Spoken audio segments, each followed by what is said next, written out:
Have you ever wondered what set off the spark that ignited the American Civil War? It was a period of escalating tension, a nation divided over issues of states' rights and the moral quagmire of slavery. The North and South, two sides of the same coin, yet worlds apart in their ideologies and economic systems. The election of Abraham Lincoln in 1860 was a pivotal moment. His stance against the expansion of slavery was seen as a direct threat by the Southern states. It was a catalyst, pushing 7 Southern states into secession, an act that declared their independence from the United States.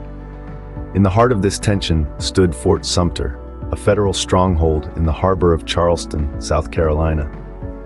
South Carolina was the first to secede, and the presence of a Union fort on its soil was a bitter pill to swallow. It was a symbol of federal authority in a state that had claimed its independence. And so the stage was set for a confrontation at Fort Sumter. On April 12, 1861, the stillness of the pre-dawn hours was shattered by the roar of Confederate cannons. The first significant armed engagement of the Civil War had begun. Confederate forces led by General P.G.T. Beauregard set their sights on Fort Sumter, a Union stronghold in the heart of Charleston Harbor.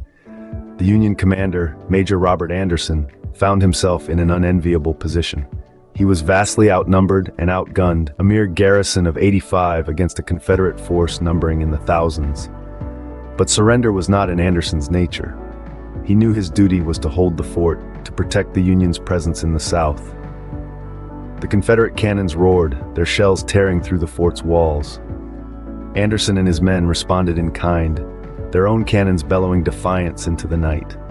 Yet, despite the odds, they would not yield.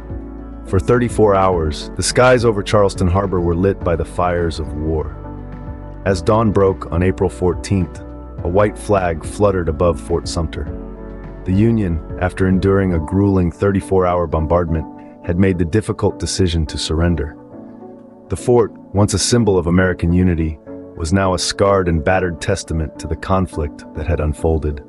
Despite the intensity of the Confederate assault, the battle was relatively bloodless. There were no casualties during the heated exchange of cannon fire. The fort's defenders, though overwhelmed by the Confederate forces, had managed to evade death in the heat of battle. Yet, in a bitter twist of fate, 2 Union soldiers lost their lives during the evacuation. A 100-gun salute to the U.S. flag, meant to honor their resilience, ended in tragedy when a spark ignited a pile of cartridges. With the Union's surrender, the Confederacy claimed its first victory. This marked the beginning of a long and brutal conflict that would define the nation's future. The Battle of Fort Sumter was over, but its echoes would reverberate throughout the next 4 years. In the immediate aftermath, President Abraham Lincoln called for 75,000 volunteers to suppress the Southern Rebellion.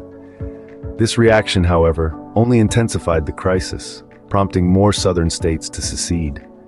The Battle of Fort Sumter, while not a major military engagement in terms of tactics or casualties, was a turning point in American history. It marked the start of the American Civil War, a bitter and bloody conflict that pitted brother against brother, state against state. This battle served as a catalyst, pushing the nation from a state of political tension into open warfare. It demonstrated that the differences between the North and the South were not simply philosophical or political, but were deep-seated divisions that could only be resolved through conflict. The Battle of Fort Sumter, a relatively minor military event, had major political implications, signaling the start of a brutal civil war that would last 4 years and claim over 600,000 lives.